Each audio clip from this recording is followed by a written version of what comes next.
Picture a small boy, tears streaming down his face, crying, "But this is my home too," as he's dragged from a rundown apartment by a stern landlord. His tiny hands clutch a worn stuffed dinosaur, his voice breaking in desperation. Then, a sleek Mercedes pulls up, and a millionaire steps out, his sharp voice cutting through the chaos. "What's going on here? What could force a child from his home? Why would a wealthy stranger, known for his cold ambition, intervene?" This is a story of loss, courage, and a moment that changes lives forever. You're about to hear a tale so gripping, so emotional, it'll leave you breathless. Stick around for the incredible journey of Oliver, Charlotte Grayson, and a single act that defies all odds. Hit play, and let's dive into a story that'll tug at your heartstrings and warm your soul. Hey, everyone! Welcome back to the channel, where we share stories that hit you right in the heart, spark hope, and remind you of the power of human compassion. If you're new here, smash that subscribe button and join our vibrant community of story lovers. We're thrilled to have you. Today, we're diving into a tale that feels like it's ripped from a Hollywood drama, but it's real, raw, and profoundly moving. It's about Oliver, a 7-year-old boy fighting to hold on to the only home he's known, Charlotte Grayson, a millionaire with a guarded heart, and a moment that turned their worlds upside down. This isn't just about wealth or eviction, it's about resilience, redemption, and the courage to rewrite a broken story in an instant. Let's meet Charlotte Grayson. At 47, she's a real estate mogul in Miami, a woman whose name is synonymous with luxury condos and beachfront estates.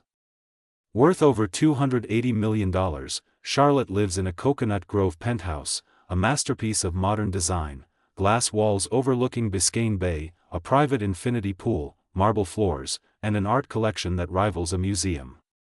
Her life is a showcase of success, designer dresses, exclusive yacht parties, and a reputation for being shrewd and untouchable. But behind the polished exterior, Charlotte is a solitary figure. Divorced a decade ago, with no children, she's poured her life into Grayson Properties, building walls around her heart. Her staff, assistants, chauffeurs, housekeepers, run her life like clockwork, but she keeps them at a distance, their names barely registering in her relentless pursuit of power. Now, let's meet Oliver. He's a 7-year-old with tousled black hair, bright green eyes that hold a quiet resilience, and a smile that masks a world of pain. Oliver lives with his grandmother, Evelyn, in a rundown apartment in Miami's Overtown, a neighborhood where hope is a rare commodity. Evelyn, a retired schoolteacher, has raised Oliver since his parents died in a fire when he was 2. The apartment is a cramped space, its walls peeling, its windows drafty, but its home, filled with Evelyn's stories and Oliver's drawings. Oliver clutches a worn stuffed dinosaur named Spike, his constant companion in a world that feels unsteady. Evelyn works part-time as a janitor at one of Charlotte's office buildings, a sleek tower in downtown Miami. Oliver sometimes tags along when Evelyn can't afford a sitter, sitting quietly in the maintenance room with a sketchbook or a library book about dinosaurs, unnoticed by the bustling executives. Charlotte, who rarely visits her properties, has never seen Oliver, never noticed the small boy in the faded hoodie. To her, Evelyn is just another employee, a name on a payroll she never reviews. But Oliver isn't invisible to everyone. Rosa, a security guard at the office building, notices him, how he's too quiet for a 7-year-old, how his clothes are patched, how his eyes light up when she sneaks him a candy bar. She senses something's wrong but doesn't know the full story. Charlotte, consumed by her empire, is oblivious to Oliver's existence, let alone his struggles. That is, until one desperate moment, a moment that will shatter her world and force her to act. Let's dive into the problem that set the stage for this life-changing encounter. Oliver's life was a quiet struggle, a stark contrast to the carefree childhood his 7 years should have held. He should have been building sandcastles on Miami's beaches or racing toy cars, but instead, he was fighting to keep the only home he'd ever known.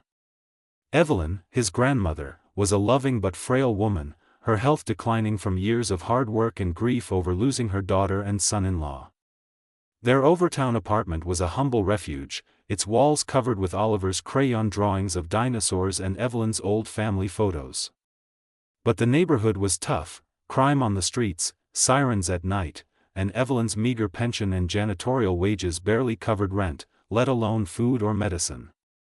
Oliver learned to stay quiet, to avoid trouble, his green eyes wary but bright with a resilience that life hadn't yet crushed. Evelyn's job at Charlotte's office building was a lifeline, but it meant long hours, and when childcare wasn't an option, Oliver would tag along, sitting in the maintenance room with Spike, sketching dinosaurs or reading a tattered library book. Rosa, the security guard, took a shine to him, noticing his thin frame, his patched clothes, the way he'd light up at a kind word or a snack. She'd sneak him candy bars or chips, tell him silly stories about dinosaurs, and try to make him smile, but she suspected more was wrong. Evelyn's health was faltering, and the landlord was growing impatient with late rent payments, threatening eviction. Rosa tried talking to Evelyn, but she brushed it off, insisting she'd manage, her pride hiding her desperation. Charlotte, meanwhile, was a world away. Her Coconut Grove penthouse was a fortress of solitude, its elegance a testament to her wealth but not her warmth. She was a woman of discipline, her life a carefully choreographed dance of deals and deadlines. Her divorce a decade ago had left her wary of connection, her heart guarded by her empire. Grayson Properties was her legacy, a real estate giant that shaped Miami's skyline. Her staff were invisible to her, their personal lives irrelevant.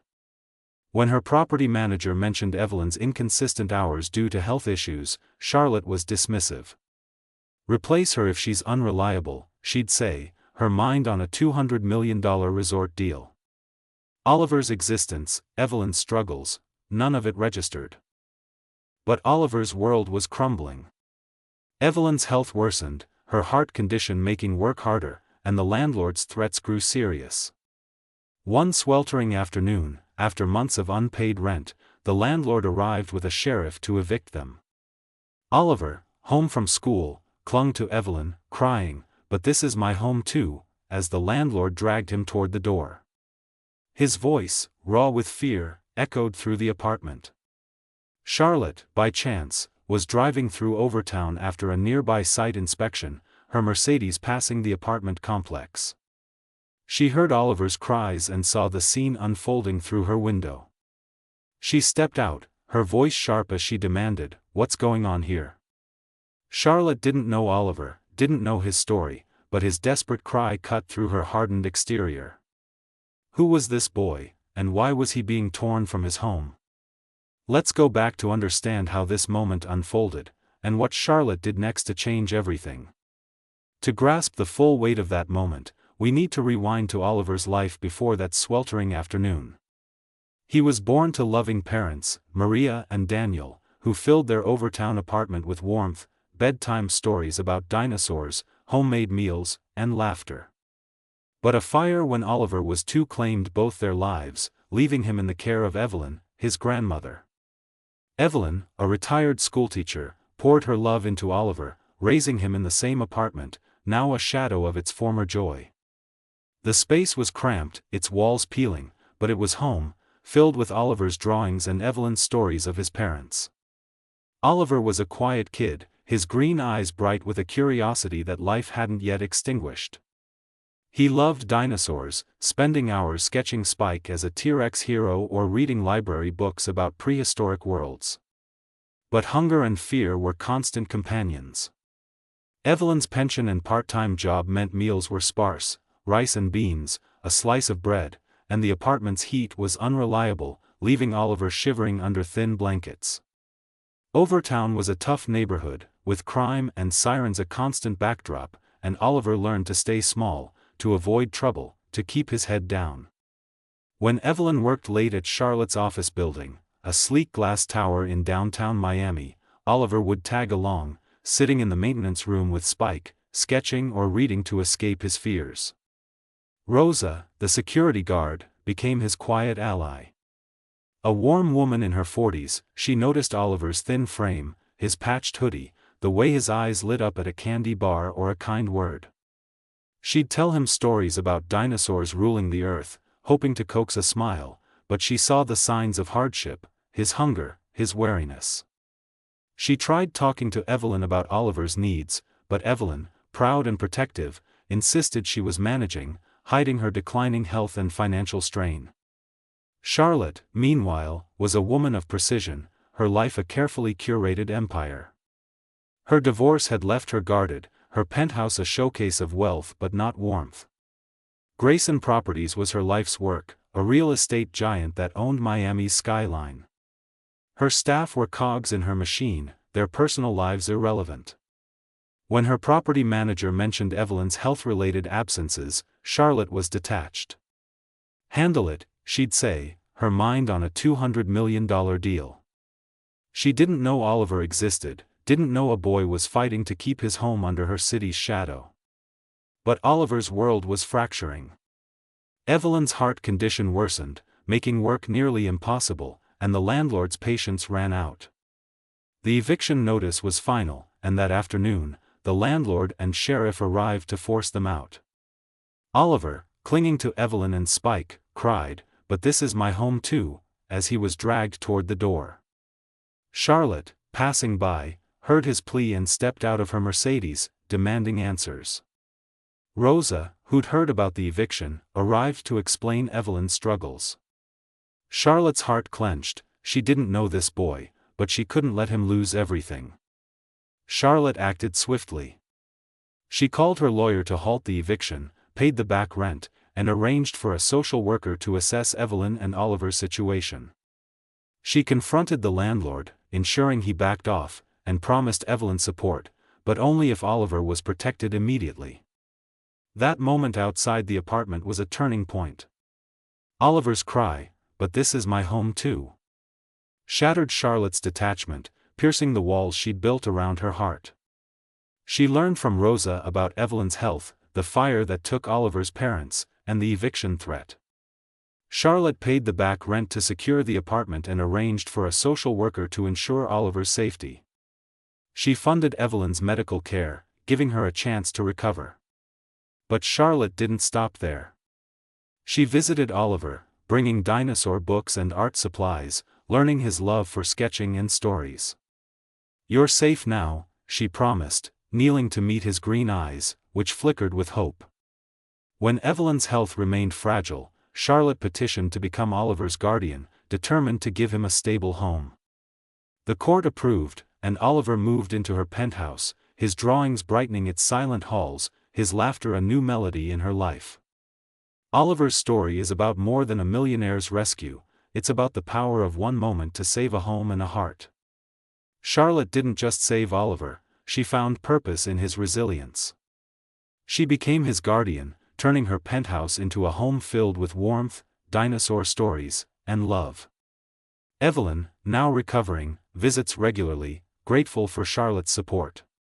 Charlotte, once a loner, is now a mother figure, framing Oliver's drawings and cherishing his smiles.